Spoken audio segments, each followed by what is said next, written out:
行方不明になるとはな。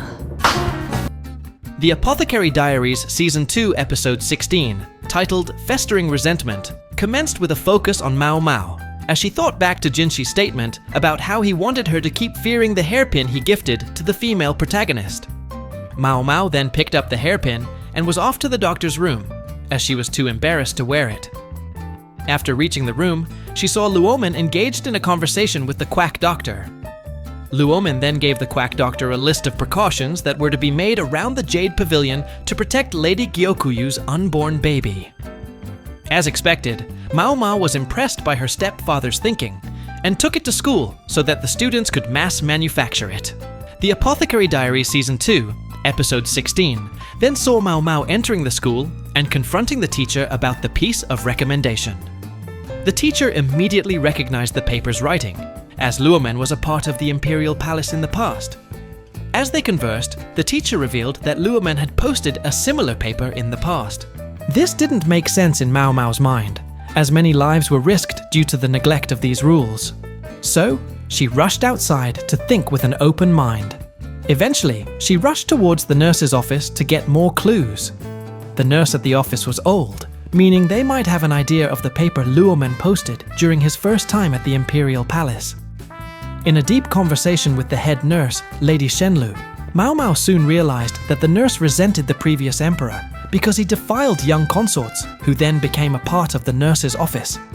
The lives of these nurses were ruined because no one wanted to marry someone who was already defiled at a very young age. So, to avenge themselves, the nurses started sabotaging the consorts' pregnancies. Firstly, they removed Luomen's old paper of recommendation, which led to the death of Lady Lihua's first child due to lead poisoning. Later on, in the Apothecary Diaries Season 2 Episode 6, Lady Shenlu gives the recipe for the abortion-causing perfume to Lady Xin. The Apothecary Diaries Season 2 Episode 16 then saw Maomao not investigating anymore, because this might get her into trouble. As she was about to leave, a cabinet of books attracted her attention. As Maomao looked into the cabinet to select a book, the Apothecary Diaries Season 2 Episode 16 saw the entry of Suirei into the nurse's office. Suirei blatantly claimed that Maomao had already discovered Shenlu's secret, leaving the nurse dumbfounded. Maomao considered running, but due to her long-running injuries, she avoided running and tried negotiating with Suirei. However, Suirei wanted Maomao to keep quiet and told her to keep her mouth shut, or else she would kill Shishui. Looking at Shisui's terrified face in the Apothecary Diaries Season 2 Episode 16, Maomao recommends they take their beef somewhere else. Suirei then demanded that Maomao mount a carriage, as she would be taken to a place outside the Imperial Palace. Helpless, Maomao had no choice but to comply. On the other hand, Lacan organized a meeting with Jinshi and Master Shishu, the head of the Shi clan. During their meeting, Lacan revealed the design of a feifa, gun, which was used to assassinate Jinshi, and speculated that the Shi clan might be behind this.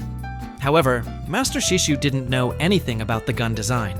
When Jinshi returned to his palace, the Apothecary Diaries Season 2, Episode 16, Lady Aduo, Jinshi's biological mother, was impersonating him because he was out, looking into a case regarding Maomao. The Apothecary Diaries Season 2 Episode 16 ended with a focus on Maomao, who was kidnapped and taken outside the Imperial Palace. And with Episode 16 closing, Maomao once again proves why she's not just a clever maid. She's a dangerous piece on the board. But from here on out, the stakes are no longer about simple mysteries or illnesses. No. Everything Maomao thought she understood about the palace, about Jinshi, about her own position, is about to be ripped apart. Because in the next episode, the truth finally surfaces. Jinshi is not who he says he is. Behind that carefully crafted persona, behind the smiles and soft words, hides a secret so massive it could tear the entire court apart. Jinshi is the emperor's hidden son, raised in secrecy, protected from political enemies, hidden from the inner palace, even from those who serve closest to him. He was never just a high official. He is royal blood, a potential heir to the empire itself. And now? Forces inside the court have realized it, and they want him eliminated, quietly, without a trace, before the balance of power tips forever. And Maomao? She's right in the middle of it. Unknowingly, she's become a pawn in a deadly plot. The enemies of Jinshi plan to use her, the insignificant maid who keeps finding herself near scandals, as the perfect scapegoat for their next move. A setup is underway. Poison, betrayal, and assassination are no longer distant threats. They are Maomao's new reality. But that's not all. As Maomao digs deeper to save herself and protect Jinshi, she will stumble across a horrifying revelation. Someone she trusts, someone she's let her guard down around, is secretly working against her. The betrayal will be personal, the consequences will be fatal, and worst of all, for the first time, Maomao might not be able to outsmart what's coming. Episode 17 will not just change the palace, it will change Maomao's destiny forever. Lulan, disguised as Shishui, manipulated events to make it appear as though Maomao was kidnapped. She believed this would force Jinshi and the Emperor's secret army to investigate the Shi clan, which would reveal the rebellion.